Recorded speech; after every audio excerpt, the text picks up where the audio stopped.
the glory, all the honor belongs to you. Hello, my name is Dr. Ayodele Edwards. I want to welcome you to another exciting episode of Propel Your Dream broadcast. Today, we're going to be learning money-making mistakes people make in handling finances.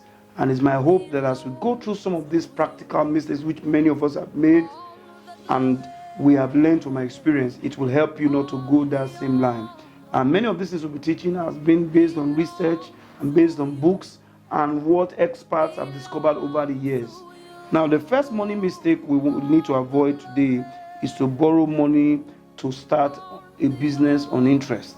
In other words, you are going to take a loan to start a business. Most times, business doesn't go as you have planned. Many times, it doesn't go as you have projected. So if you have borrowed money, that interest will continue to increase. And even when your business begins to generate income, most times, the interest generated by that loan would have outweighed even whatever income you were expecting. So it's not ever wise to start a business on interest money, loaned money. It's better to start with what you have. Start with what you can afford. Only a business that you have tested over time and is already yielding that you can borrow money on interest to expand, not a business you're starting. The second money-making mistake many of us have is that we spend money that we have not yet received. In other words, you have, for instance, your salary, you're expecting your salary, and you're already buying things on credit when the funds have not come in, or somebody is telling you, I'm owing you, I'm coming to pay you, and you tell somebody to supply you goods because somebody is coming to pay on a particular day. It's always very important to avoid such risks because people most times don't meet up with their promises. Many times your projections of certain things you think you will get at a particular time, many times don't come, not only a fault of yours, it can even be on the other party. So it's very important that you only spend when funds are available.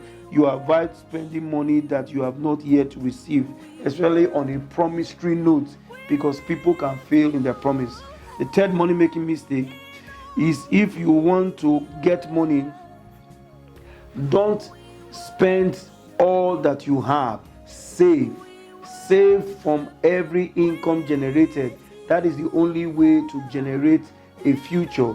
If you keep spending every single thing you have, you are not likely to be able to put money away to invest into other things in the future. So it is not wise to spend everything you have. It's only money that you have saved you can invest. Take a percentage out of every income you have and save it for use for other things in the future, especially in your business.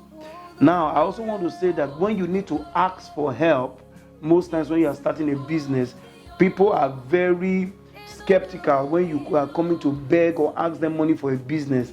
They rather want you to ask them for strategies, ideas on how what you intend to do will be successful. You see, there are 1,001 persons who have done what you have done.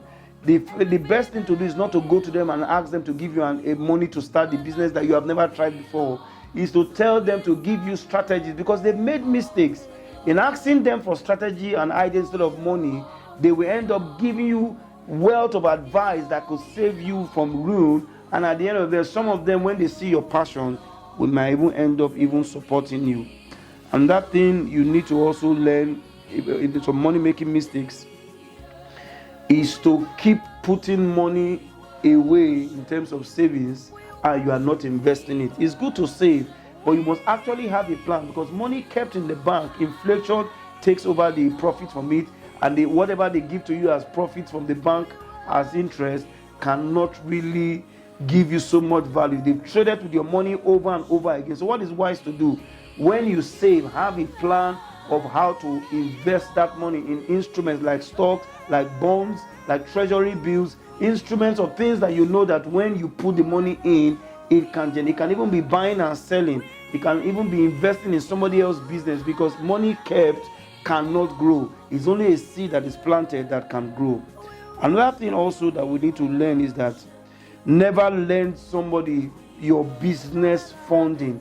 Never lend somebody the income that you use to run your business, your cash flow. Don't lend somebody your business capital, because most times people will come to you when they are under pressure. They will tell you a manner of things. When you lend that funds, there's a capacity that your business will go down, or you might put yourself in trouble. I advise people, lend money that you can forget, lend money that you can do without. And that way, in terms of lending people also, that people make mistake is that do not stand as guarantor for any financial loan. Do not stand as a guarantor for somebody else who is taking funds from a bank, from a person, because when they are not able to pay, they will come after you. And I've seen people who have been grounded today because out of sentiments, they stood as surety for a brother, a friend, a colleague. And when it was time to pay, either that person disappeared, or the person was nowhere to be found, or the person said, I don't have the money. And you know what? They don't come after the person, they come after you that have stood as a surety. So only stand as surety if you know that if the person is not able to meet up, you are willing to make that payment. So this is the first phase of some of the mistakes people make in finances, and I want to encourage you today to avoid them so that you don't repeat the mistakes that many others have made. I would like to hear from you if there are other areas where you have made mistakes, to share with us and share with me so that we can share it also in this broadcast to help others to be able to avoid these mistakes. This is Dr. Ayodele Edwards signing off. I look forward to hearing from you in the next episode. Thank you. Signing off now. Bye. All the glory.